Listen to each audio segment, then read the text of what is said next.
Welcome back to another episode of Better Than I Found It, the podcast all things college golf. You're listening to Mike McGraw, the men's golf coach at Baylor.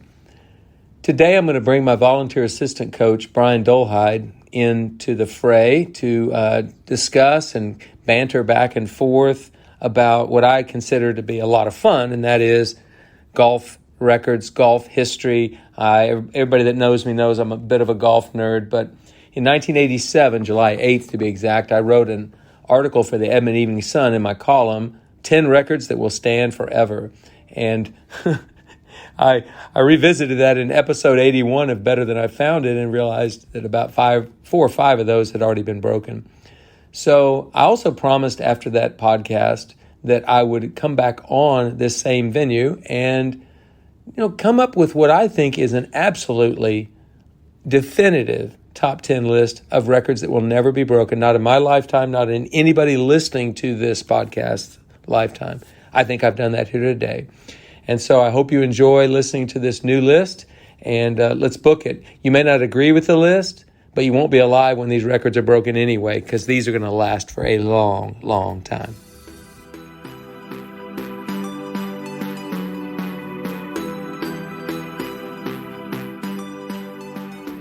Okay, everybody.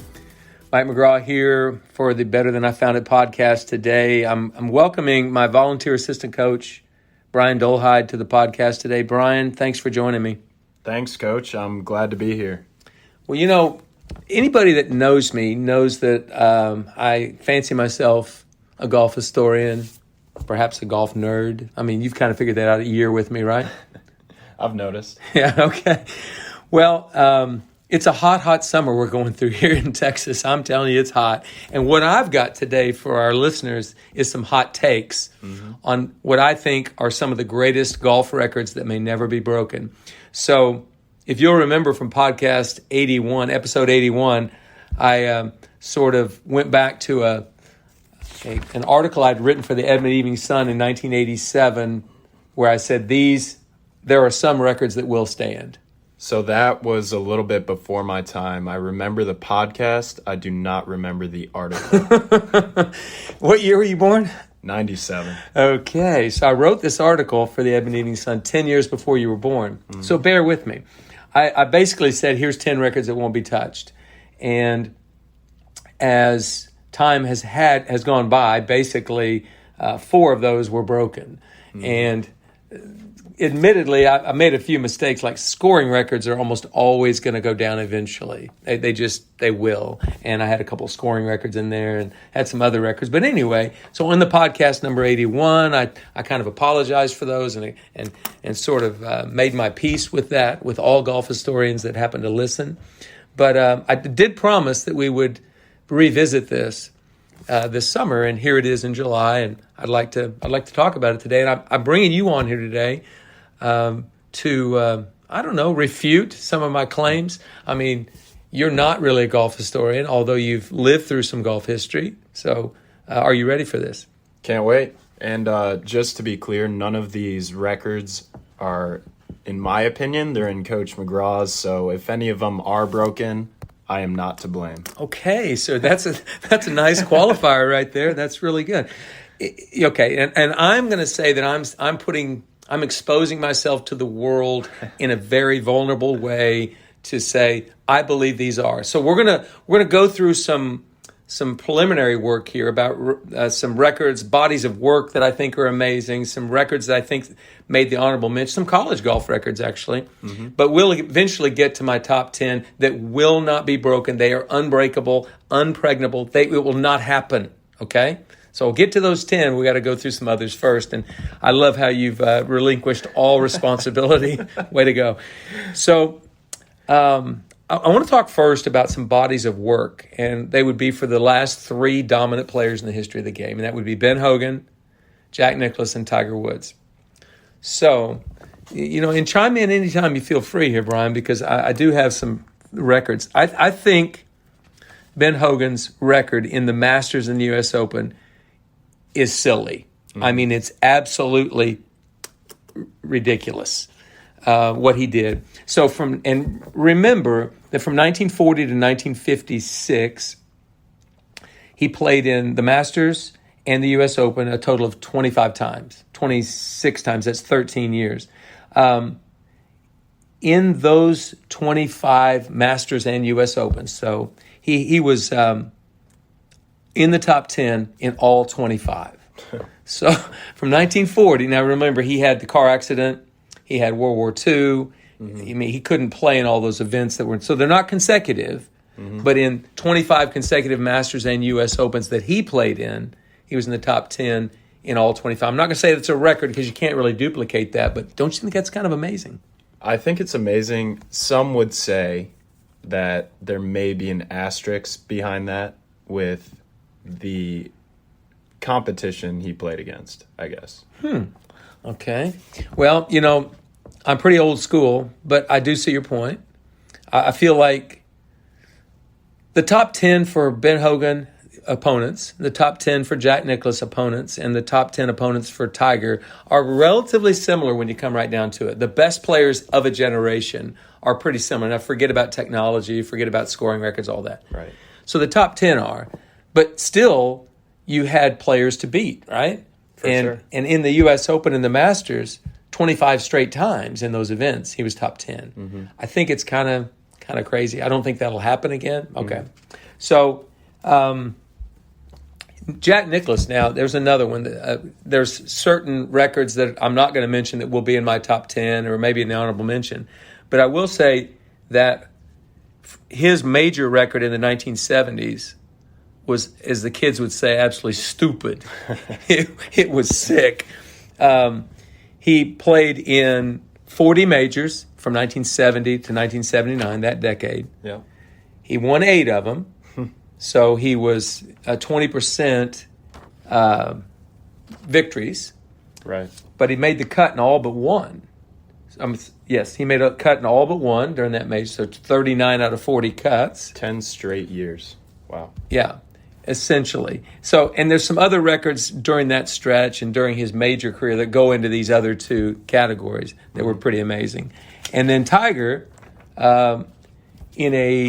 out of 38 majors from just a stretch, he actually won 12 in 38 consecutive majors, which was 31%, which I think is like incredible body of work in majors. 31%, 1 out of every 3 majors, basically, for that stretch of 30, what did I say, 40, no, 38. Some would say unbreakable.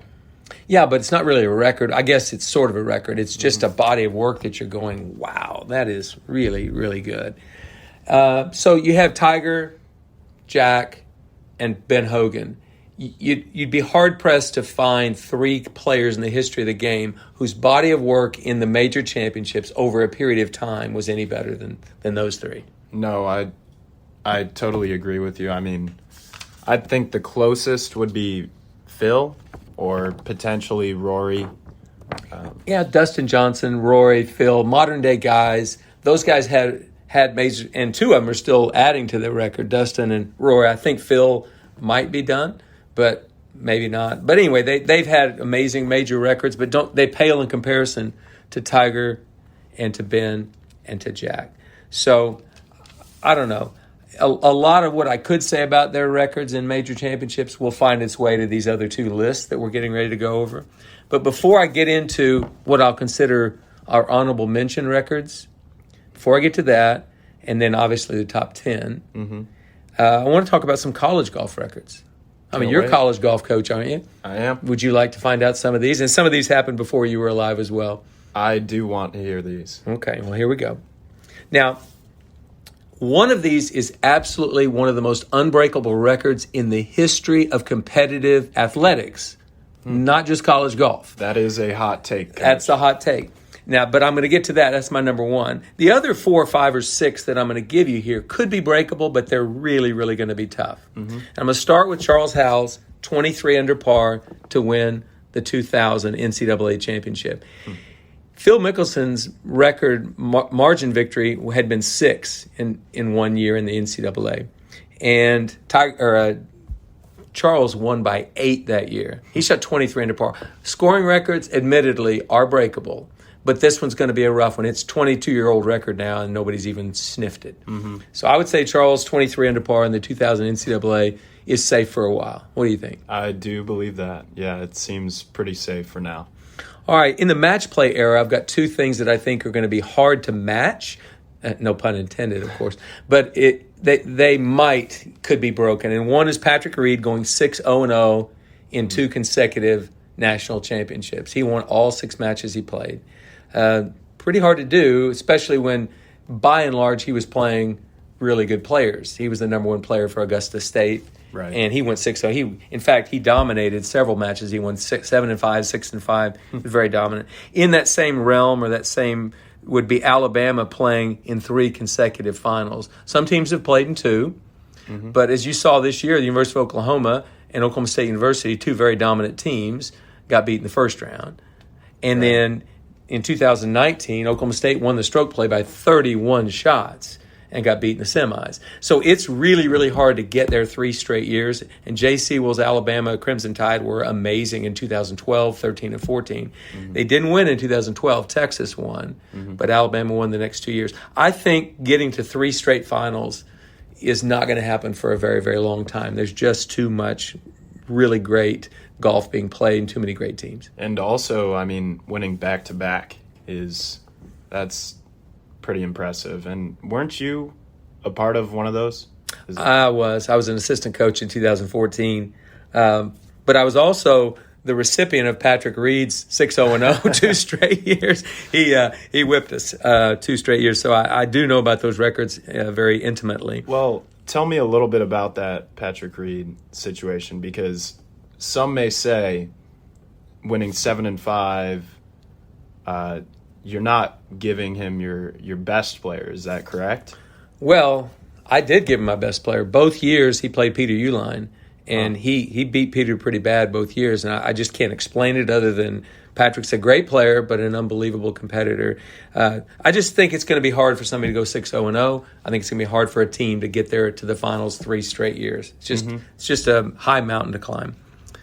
Also, another record I think that could be gotten, but is very difficult, would be Phil Mickelson and Ben Crenshaw both winning 3 individual titles in their 4 years.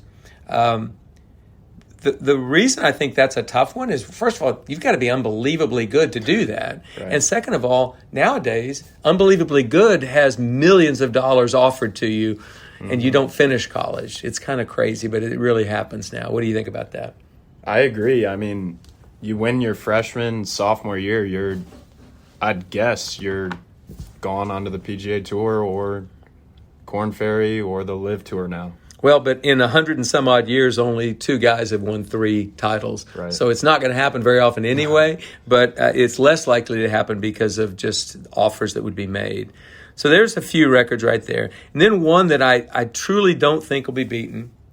Now, this is a modern-day record because Yale, from 1890-something to 1939, won 21 titles. Now, in those days, you had basically the Ivy League teams playing and a few others mixed in. But college golf wasn't really I think since World War II, you've had college golf being a viable, sport. Right.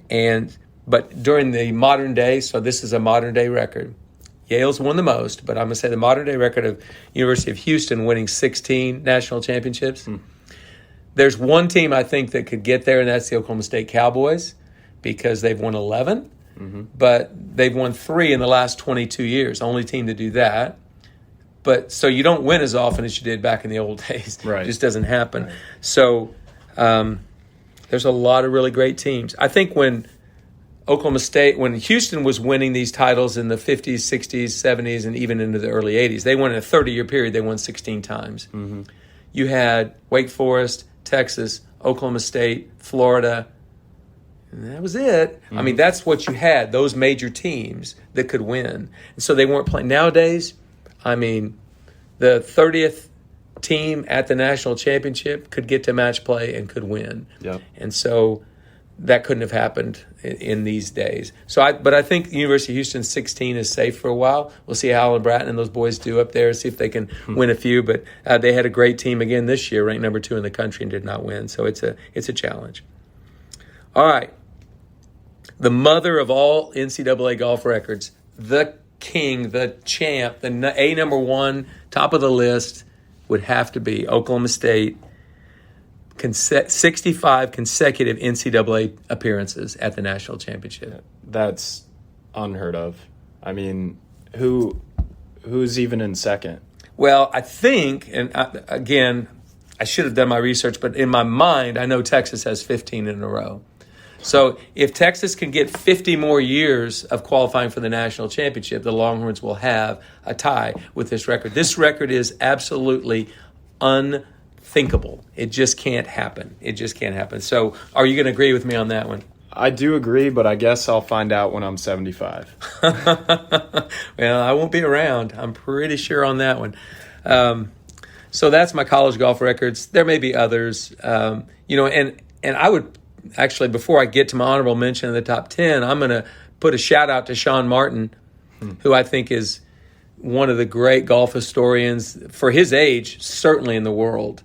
And I'd like to get Sean on this podcast one day to discuss this list that I'm coming up with here and see if he disagrees, agrees, or whatever. So, Sean, shout out to you. I want you on this podcast. That's an open invitation, and we would love to have you.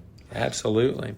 Okay, so those are some bodies of work, college golf records, all of that said. Now let's get to my honorable mention. I'm going to begin with two females. And the only reason I'm putting them on the honorable mention is I didn't do enough research to get all of the unbelievable records on the women's side, but I will do that. And maybe Sean can help me with that one day. Mm-hmm. But I'm going to say Lydia Ko's 14 wins by the age of 20. I mean, most people are still in college. You know, they're not winning 14 times on tour. I mean, it's so unthinkable that nobody has ever done it before. Nobody ever done it. Tiger didn't win until he was 21. So Tiger wasn't even pro until he was 20. Yeah. So Lydia winning 14, that's amazing. And then Kathy Whitworth's 88 professional victories on a tour. Don't think that's going to happen again. And this is one of those records that I think won't be broken because Tiger Woods didn't get it. And I don't think Tiger will get it either. So a bunch of these records we're about to talk about and go over are because Tiger didn't get it and he should have gotten it. We thought he would get it and he didn't do it. But those two female records, I don't know how you could ever think they would be broken. No, I totally agree with you, Coach.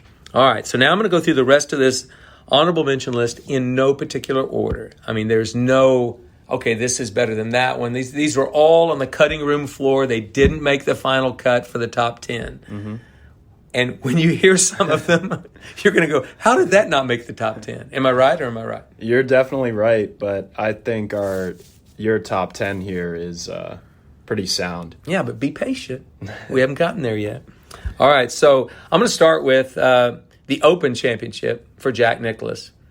And I'm not even including his entire record. There's some more things, but I'm including a 15-year stretch where he was in the top 6 every year. First of all, I don't think anybody's ever going to finish in the top 6 in the same major 15 years in a row. I don't think that's going to happen. No. But it's not in my top 10.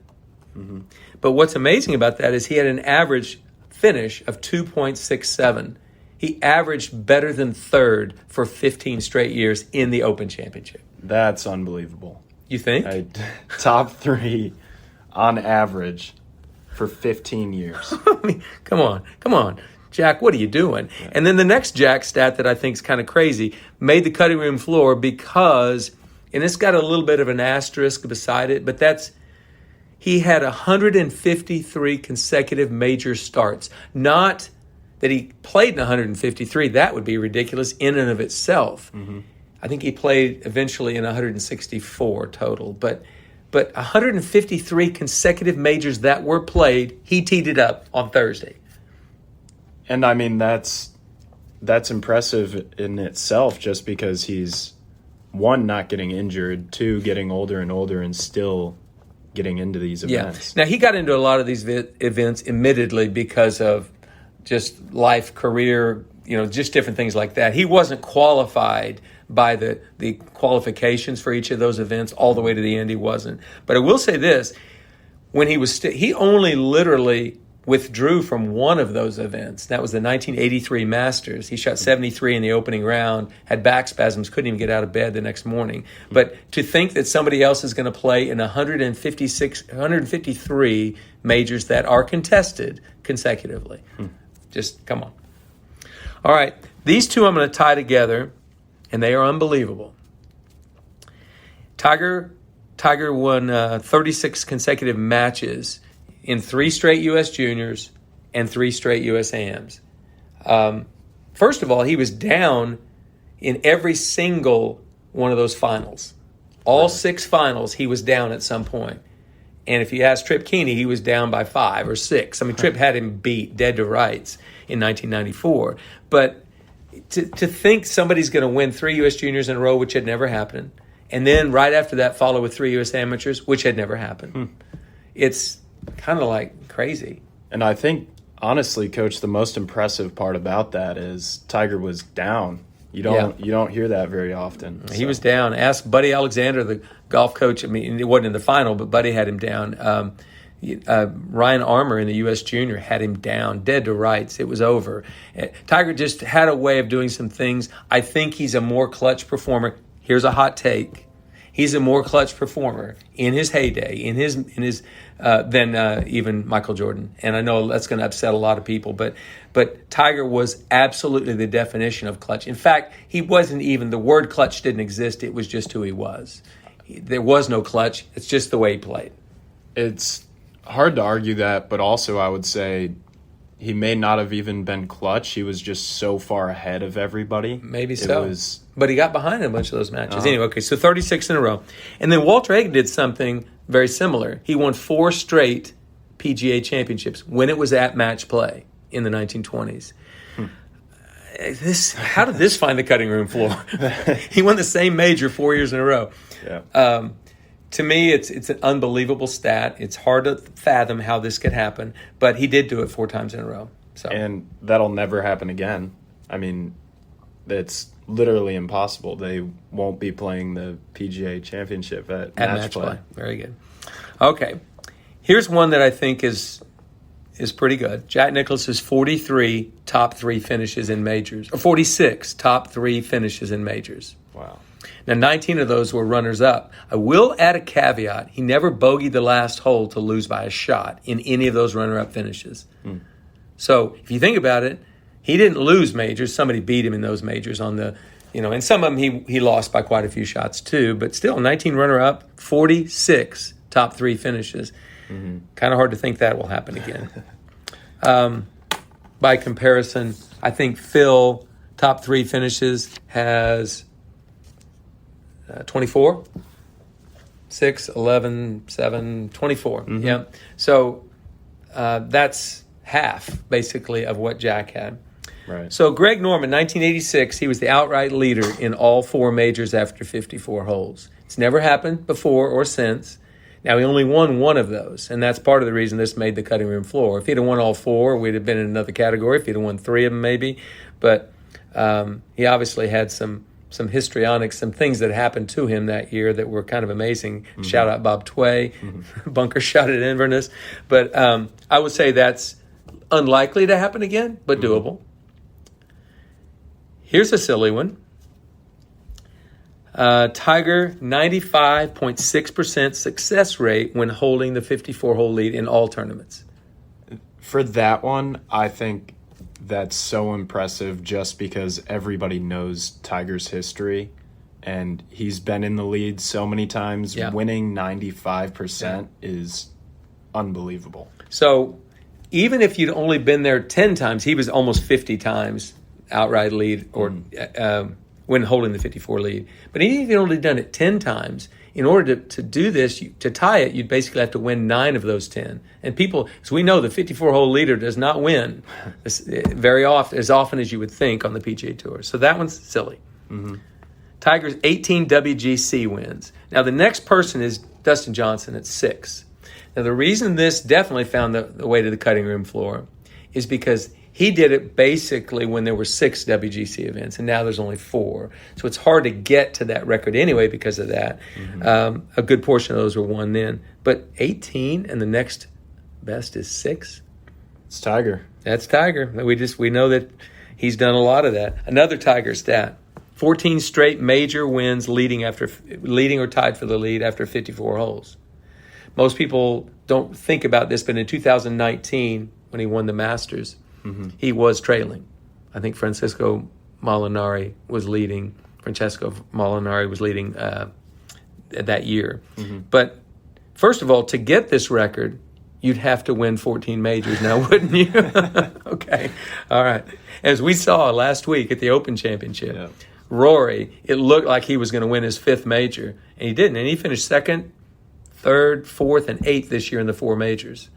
And I hate to say this, Rory, but if you just look at Tiger or Jack or Ben Hogan, they had many years like that or better, and they had more victories. All right, Tiger's 15-stroke win at the 2000 U.S. Open. It's a modern-day record. We know that in ancient times, somebody won by more than 15 shots, and it was in 2000 at Pebble Beach. To think somebody's going to win a major by 15 shots, it's just hard with that many good players. Again, with the level of competition now, I mean, we have guys on mini tours shooting 59. Yeah, shout out Cooper Dossey. Cooper Dossey, who played for me here at Baylor, has shot in the 50s twice this year. Once on a mini tour, the APT tour, shot a 58, and the other time was at the first stage of tour school. So you're talking a mini tour player who's a very, very good player, no doubt. And I believe Cooper's going to play the PGA Tour one day. But he's shooting in the 50s twice in a 9-month period. So it's hard to win anything by 15 shots. All right, you ready for the next one? Can't wait. Jack and Tiger, together, they have the same record. They both made the cut in 39 consecutive majors. 39. Jack was from 1968 PGA, missed the cut, and he missed it in the 78 PGA as well. Tiger, I think, would have had this record had his father, Earl, not passed away when he did, because I know it messed Tiger up. He was not the same in 2006 U.S. Open. He just wasn't the same. And I think that record would have been Tiger's, but he shares it with Jack. And I think it's doable, but that's going to be a tough one. That's basically 10 years of majors without missing a cut. Again, a lot of these, if Tiger can't do it, who can? I agree. You know? I agree, yeah. And another one right here, Tiger, 11 Player of the Year awards. 11 PGA Player of the Year awards. My question is, how did this not make the top 10? Well, that's a good question, and that's a nice question, and that's a reasonable question. But you'll see when you see these top 10 that I've got listed in here, you're going to see. But that's a incredible stat, 11 Player of the Year awards. This one most people have not heard, but he has successfully defended his title in a PGA Tour event 24 times. So he wins it one year, and he wins it the next year. He's done that 24 times. You're shaking your head. Again, Tiger. I mean, there's nothing else you can really say. That will never happen again. Nice. Wow. That should be in your top 10. You'd have in your top 10. All right. This one's kind of a stats nerd stat. 89 rounds in a row beating the field average. So you're on the PGA Tour, and Tiger doesn't play at the smaller PGA Tour events. He plays the ones that have the best players. Right. And the best history and the best tradition and many times the best golf courses.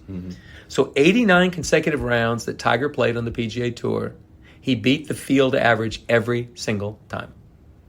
Yeah. I mean, you're going to hit an out-of-bounds ball. You're going to three-putt twice. I mean, whatever. Not even one round. Not even one round. Okay, I just can't wait until that one. But that still didn't make the top 10. And another one that didn't make the top 10 was Phil winning last year at age 50 in the PGA Championship. He broke a record that Julius Boros had held since 1968. At age 48, he won the PGA Championship that year. So it took 53 years for somebody to break it. But I think it's doable because guys are taking so much better care of themselves. And guys are playing much longer.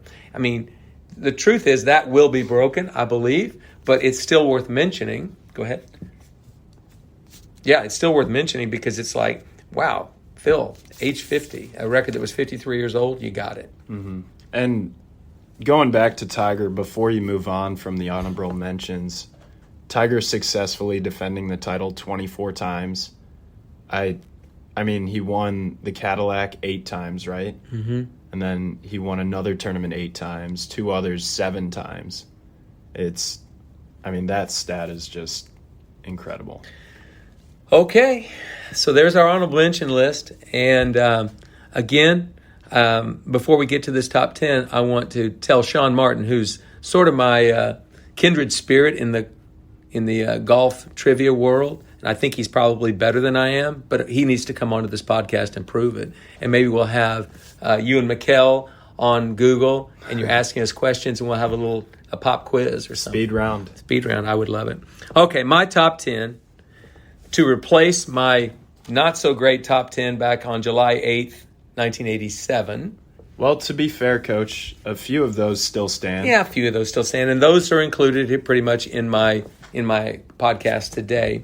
But, like I said, Mike Suchek's 257, 27 under par. It's been broken 6 or 7 times. It's like, what was I thinking? But anyway, okay, so we'll move on to number 10. Tiger won 46 times before the age of 30. 10 of those were major championships. Okay? And before we move through this, I'm telling you, I'm repeating myself. We won't be alive, and nobody listening to this podcast will be alive when any of these have a chance to be broken. 46 times before the age of 30, 10 of them were majors. Don't think so. And, just for reference, off the top of your head, who do you think has the closest chance, or who's even near that? Justin Thomas has won 15 times. He's 20, in his mid to late 20s. Jordan Spieth. Yeah. He's won about the same amount of time. It's just not going to happen, guys. It's not going to happen. Number 9, Jack's 13 consecutive top 10s in majors. Now, this one is not the most impressive of these 10, and maybe some of the ones I'm honorable mention, some would argue, are better than this. But this is 13 consecutive majors that were contested, not just 13 he played in. Mm-hmm. Because Ben Hogan proved he had 25 in a row in the Masters and U.S. Open in just those 2 events. Right. Top 10. But 13 consecutive top 10s in the majors in the middle of the 1970s. That's over 3 years of straight top 10s. Never out of the top. And by the way, when I think of Ben Hogan, when I think of Tiger Woods, when I think of Jack Nicklaus, they weren't even ever thinking top 10s. So don't confuse this with they were trying to get top 10s. They were trying to win. Mm-hmm. And they just ended up getting top 10s because they were always near the lead. Right. So that's 13 straight. And again, if Tiger can't do it, who can? I don't know. Maybe somebody. Who knows? Number 8, the Tiger Slam. 4 consecutive majors. Whew. I'm having a hard time with this one. Number 8. Yeah, it's number 8. All right. That's disgusting that I put it this low. But it, I think we've had a couple of guys in recent years win 2 majors in a row, Brooks Koepka, but I think it's happened. So, I think it's possible. I think it's possible, but I don't think this one's going to happen. That's 4 in a row. He had all 4 on his mantle at the same time. And I'm an old school guy. I'm a traditionalist. I'm way old school. And I still consider this the Grand Slam. And I know Bobby Jones is rolling over right now, but he had a different Grand Slam too. He had 2 U.S. Amateur, British Amateur, U.S. Open, British Open, or Open Championship. Mm-hmm. So he didn't really have the Grand Slam. The Grand Slam was what Arnold Palmer thought of in 1960. He won the Masters. He birdied the last 2 holes to win. He won the U.S. Open at Cherry Hills, final round 65 to come back. And then he had a chance to win the Open Championship. Mm-hmm. But Kel Nagel got him. And he was talking about winning the Grand Slam that year. But Tiger's Slam, to me, is they were all 4 in his possession in a row. They weren't in a calendar year. It's not going to happen again.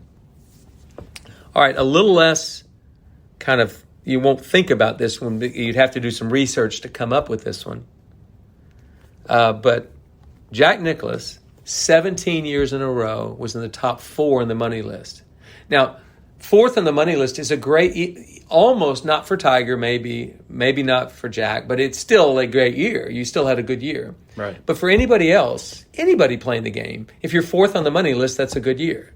I'd have to agree. Yeah, it's a good year. At the very worst, it's a good year. 17 years in a row, he did that. And Tiger had 13 years in a row, which is amazing. And maybe that's as impressive because he played against tougher competition. I don't know. But as I've said earlier, I think the top 10 in all three of these generations are somewhat comparable. I would like to tell somebody, or ask somebody, do you think Byron Nelson was any good? Do you think Sam Snead was any good? Do you think Gary Player was any good? Arnold Palmer? You think those guys were good in that era? And Tiger had obviously some great players, but his fields were deeper.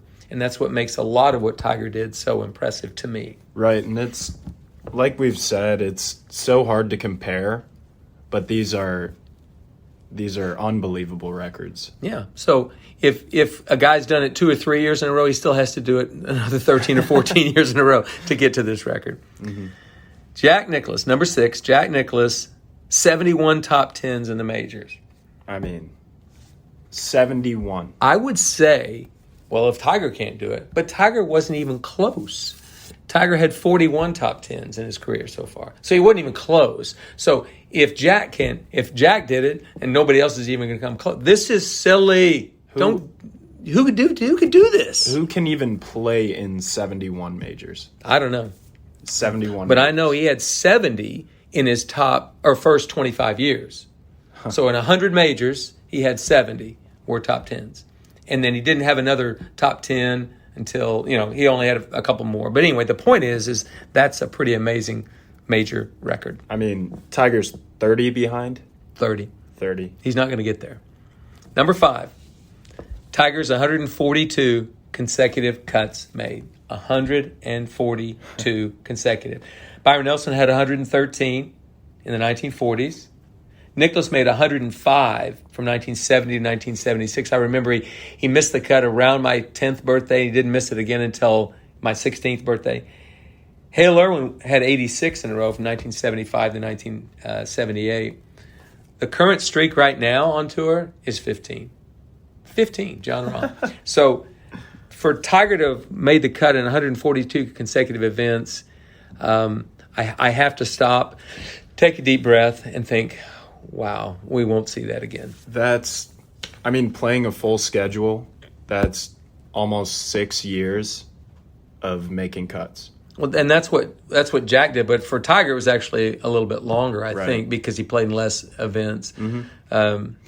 So he did. But anyway, and Jack didn't play in a lot of events either. But the point is that's 142 in a row. You just keep on making the cut. All right, number 4 is one that traditionalists kind of put a little higher than I've got at number 4. They put it a little higher. But I think Byron's 11 in a row in 1945 and 18 wins that season. I'm tying those two together.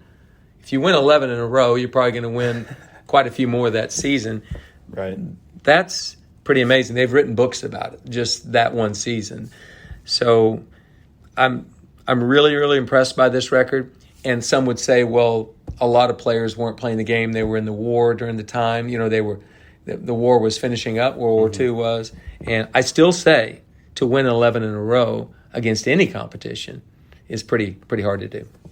I'd have to agree. I mean, you're obviously playing the best golf in the world at the time. That's hard to argue, right? So yeah. I think it's fair to put those two together just because those happened in the same year. Yeah, same year. And I will say that it was, ironically, an amateur who won a tournament to break. The 12th tournament in a row, Freddie Haas won as an amateur. That's wow, a little-known stat.